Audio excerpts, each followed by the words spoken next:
Before we kick anything off, I want you to take all the clothes out of your closet and burn it, because the official BriZ merch has finally dropped. 2 shirts, 2 stickers, 1 beanie, and 0 condoms, because the designs on these bitches are so raw you don't even need it. Size doesn't matter here in the BriZ shop, with me having 6 selectable ones. It's been scientifically proven for your penis to grow 3 inches if you buy one of my products. So stop wasting time and start wasting money on my fucking shop.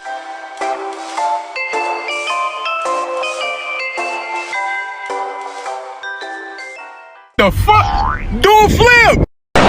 Alright, welcome back ladies and ladies with dicks. Since my hiatus or last time that I uploaded consistently, the drama going around the internet was drier than a Mormon's hymen. And there was really nothing that could stand up a hair or make me care enough to actually report it, but in the time I was gone, an online Armageddon dropped out of actually nowhere. I'm talking beheadings in the streets, EDP finally apologizing after getting caught for the 8th time trying to mass pissers with an 8th grader, 2Mad acting like an Arkham Asylum patient on Twitter, Adam22 becoming the star recruit of the Milwaukee Cuck, men dropping soap bars in their stink stars for a YouTube tutorial, and lastly, bitches singing sea shanties about sending children their panties. And as you can guess from the title, we're returning back on quite possibly the worst YouTube apology I think my 2 loving eyes has ever seen. But it's also innovative in a way. I've never seen someone play a Grammy nomination worth of a song while also lying in such an Oscar nomination worth of acting. The YouTuber that I am speaking of today goes by the name of Colleen Ballinger, or better known as Miranda Sings, somebody that accumulated over 10 million subscribers for basing her whole entire online character off of one of her disabled cousins, mocking and replicating them all for the sake of entertainment. You know, everybody has their inspirations and role models that inspire that key to turn the ignition of their careers, and it's usually something fascinating with a backstory that will blow you away. Colleen somehow just took a look at her Uncle Downy Dave drowning in his own fucking drool out of all things and thought, by the might of the pearl, this right here is my key to stardom. And then somehow from pretending to be a red lipstick wearing inbred hick, she also got 10 million subscribers for her personal life as well, which were about the equivalent of entertainment you would find in a Snapchat story. Vlogging your toddler twin, she probably pistol whips off camera. She was a prominent animal rights activist as well, nurturing every animal with the delicate hands of an angel. Her soul was so pure, in fact, that everything she touched got sent right to heaven, including her own dog who she physically abused, and was later put down to Colleen lying to everybody, saying the dog randomly attacked her, even though she Freddy Kruegered the bitch with their nails before it bit her as a defense mechanism. Rip things up or get angry.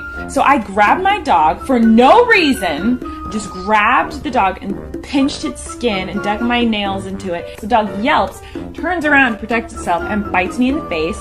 And I got stitches and went to the hospital. And they were like, what happened? And I was like, the dog just bit me. And then they had to put the dog to sleep because the dog was dangerous to be around. So I murdered a dog. This is probably the first time her boyfriend was allowed to see sunlight that week, and I bet he already wishes to see darkness forever. This is just like Luca Magnotta. You know what he did? Killed people. It's no revolutionary study that people who arms animals as kids are much more likely to grow up to become serial killers. So to make this all some little nut clapper or knee slapper of a joke, I mean, she's delivering this shit like Stormfront conducting a news interview. It just comes off as completely sociopathic and disgusting. And for her to shamelessly throw a little comedy show about putting Bubbles 6 feet in the dirt is nothing but I would describe as pure evil. And if you thought it stopped at dogs, it doesn't. She loves throwing her cat around more than Riley Reid at a Christmas party too. Can you do a magic trick? Easy. Now you see it?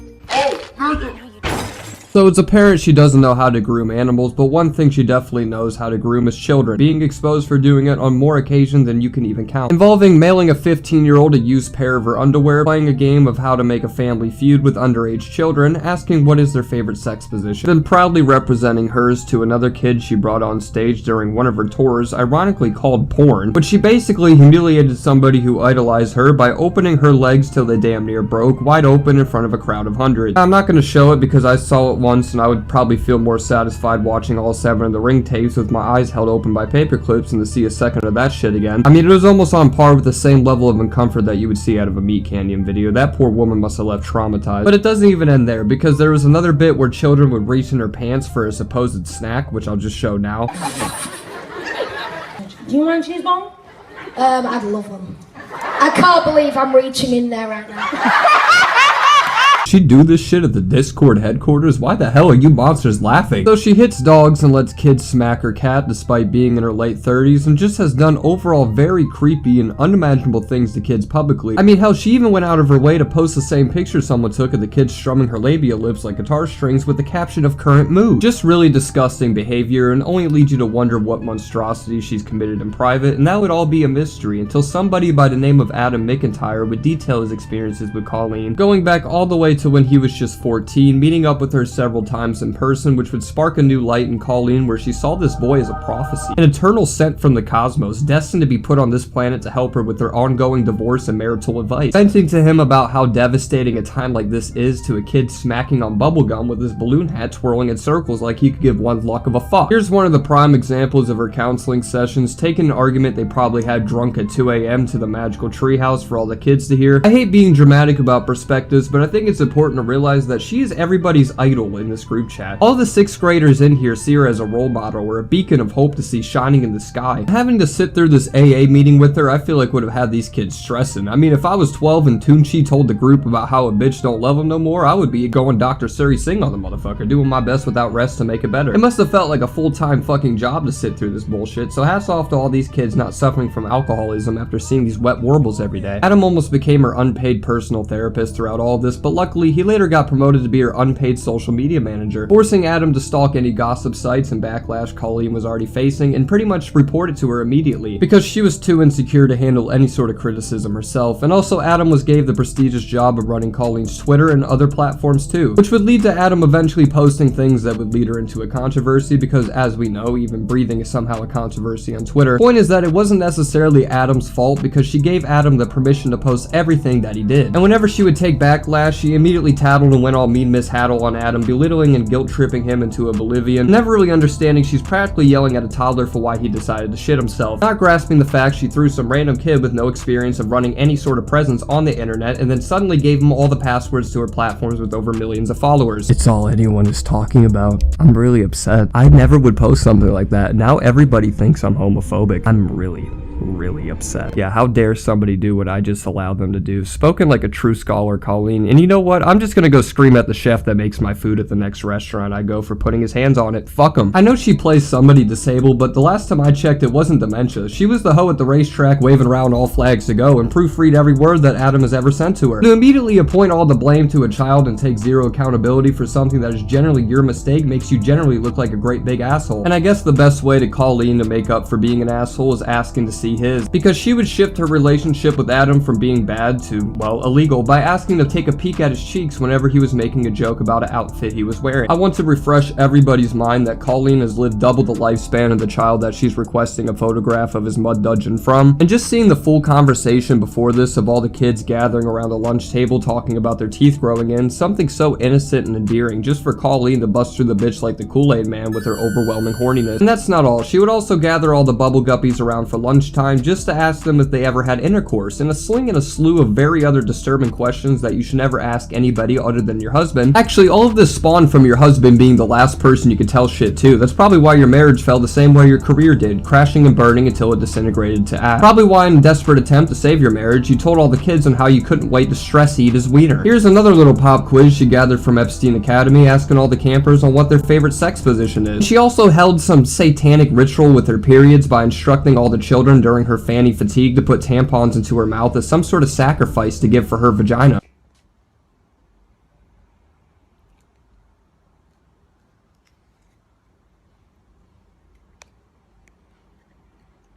I swear I'm not. You know, I'm not too educated on this certain periodic table, but do all tampons look like a life-size replica of a sperm cell that would come to life on the night of the living museum? I thought she was jamming an Apple earbud up her bearded I mean, we don't gotta take 5 minutes to turn and talk to our partners about this shit. There's no excuse for this video even being a concept of thought, let alone filmed and posted for kids to follow like they cast it in a voodoo spell. Just really playing with fire and standing at the edge of the cliff of being predatory, but she would make sure to swan dive off of it by sending Adam a pair of her snail trail stained underwear as some sort of comedic joke. joke. Everyone wants the bra. At the end of the live stream, I was done giving away clothes, and then this boy who made this video about me recently, he asked for the underwear. Pinocchio was standing next to her. He would have a raging erection from this landfill of a lie that she just told. You see, Adam was not the one begging for the underwear. She was the one repeatedly asking if he wanted them over and over, acting like these panties were a bomb that needed to be put away immediately, pressuring Adam to the point where he felt like he just had to accept the offer. Which, if you didn't notice, was completely the back-asswards thing to what she just said on this apology video. Which is the first one that she posted, highlighting all the claims that I just covered, saying she saw Adam and everybody as one big family, and blames all of her overly sexual questions as simply an oversharing problem that she just can't control. To me, you aren't just my fans, you're my friends. We all have seen me cry way too many times on this channel about things I probably should have kept to myself.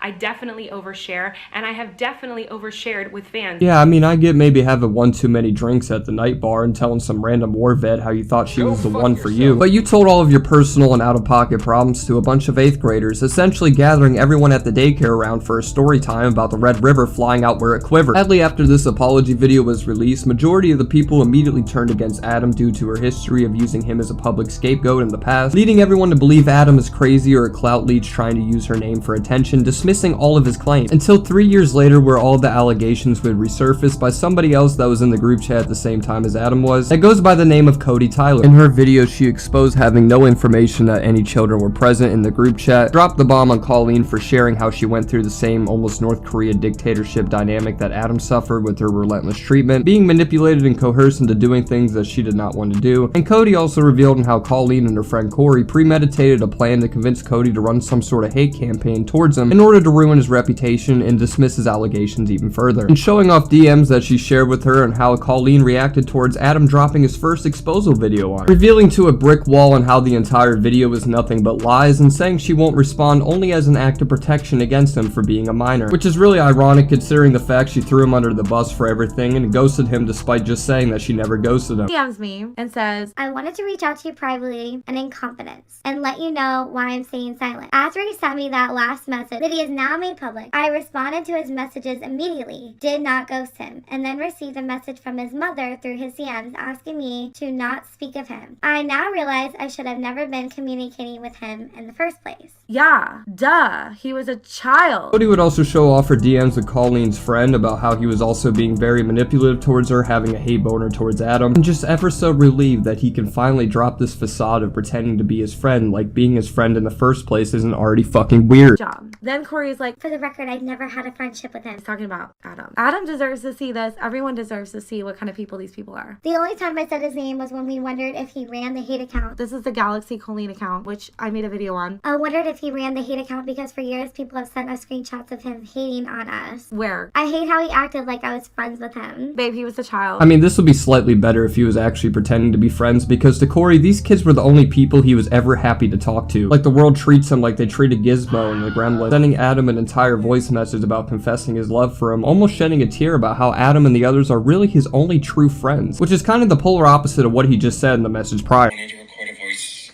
memo because I have like a lot to say.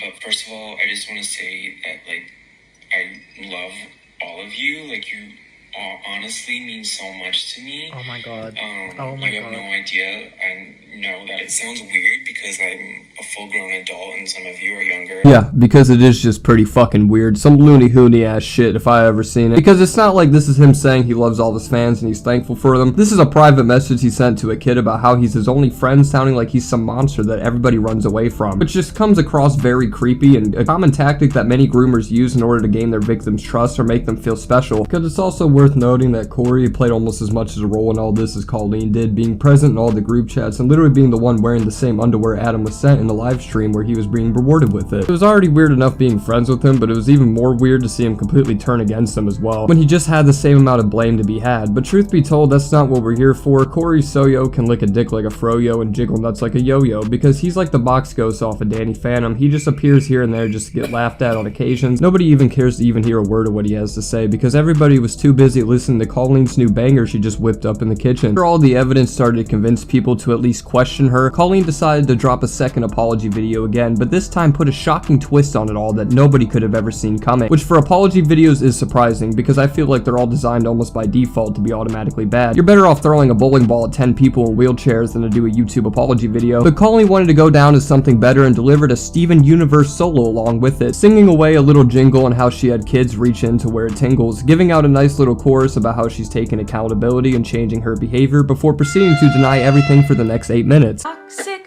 gossip train, you're chugging down the tracks of misinformation. The toxic gossip train, you got a one-way ticket to manipulation station. This woman had a multi-million-dollar empire she was running and probably would have continued to run if she just would have stayed silent. But you know, it makes me wonder if Miranda Sings was even a character, because I don't know how somebody can be this stupid with thinking throwing some goofy goober guitar solo was instantly going to have people cheering until they ejaculate, because she doesn't address nothing in this entire video besides blaming everybody else for the shit that she's done. That start off was beautiful though. I bet you can throw in Jupiter for the drums and Jared Fogle on the triangle and we can have a minor love and Muppet band. Hey everyone, I've been wanting to come online and talk to you about a few things. Even though my team has strongly advised me to not say what I want to say, I recently realized that they never said that I couldn't sing what I want to say.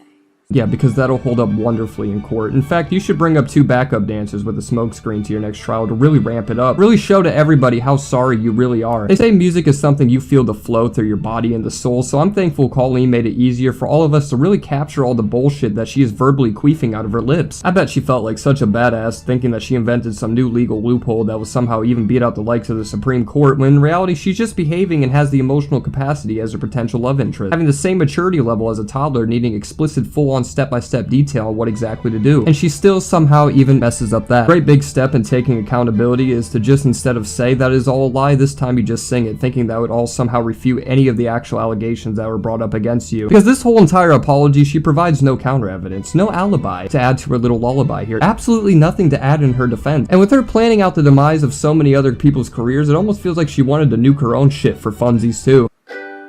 Many years ago, I used to message my fans, but not in a creepy way like a lot of you are trying to suggest. It was more of a loser kind of way, where I was just trying to be besties with everybody. It's kind of like when you go to like a family gathering.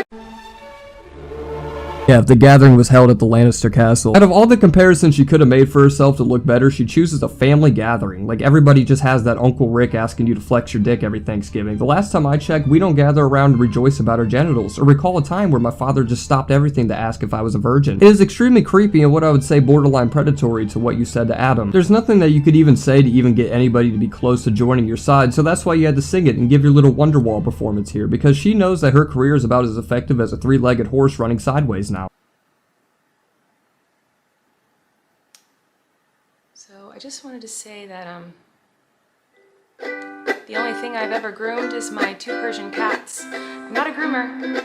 I'm just a loser who didn't understand. Well, I wouldn't exactly count yourself out, Colleen. Give yourself some credit. Not only were you a loser, but you were also a groomer too, so you really knew how to mix best of both worlds and cause an incursion out of it. You know, this is such an overused example, but I'm gonna say it anyways. Imagine if the roles were reversed, and let's say a 35-year-old father was singing about the one time he sent a teenage girl his cum-stain covered boxer brief. I don't know if she thought people would give her creative points or bonus stars for making the first apology video soundtrack, but obviously this didn't exactly work out the way that she wanted it to. Truth be told, I think Colleen would still have a career if she didn't release the shit stain of a symphony for everybody to see, because it's apparent she doesn't have any guilt or remorse for what she's done, and that's why she can't even muster up the courage to sing about anything that isn't bullshit. She just told lies for 10 minutes while playing supermarket ad music in the background, expecting people to immediately give her an encore, and that's one they did. This shit almost knocked Miley Cyrus off the billboards with how many people tuned in to laugh at her. That her apology video isn't only the most popular thing on her channel, but it's also one of the most disliked videos of all time on YouTube, having a ratio of 2 million dislikes to 100,000 likes, damn near competing with the fucking Infinite Warfare trailer for the title of the most hated video on the internet. So if attention was what she hoped to gather out of all of this, I'd say she passed with flying colors. After this video was released, her channel and all of her socials rapidly began to decline, to where at the time that I'm recording this, both of her major channels have already lost hundreds of thousands of subscribers. They're losing about any chance of having a career online ever again. A very poetic ending for Miranda to sing one final song before she fades into obscurity. They say kids can make or break a marriage, but I guess it all gets thrown out the window when you talk to a kid kid like he's your next husband. It goes to show on how even people that portray the sweetest of personalities on the internet can be the most two-faced, cunning, maniacal bitches that you could ever see. And that's the story of Miranda Sings. I know I'm later than a Kardashian period on the topic, but I still think it's a story worth sharing because Lord only knows how somebody can top her record of holding YouTube's worst apology. If you guys enjoyed this video, make sure to slap a like on this vid before your dad slaps you. Subscribe to hit my vibe. Make sure to follow all my socials, links in the description. If you buy anything off my merch and send me proof on Instagram, I'll try to thank each and every one of you with a voice message and a post on my story. Appreciate your guys' patience and support. And with that being said, I'll see y'all next week. I'ma head out this bitch.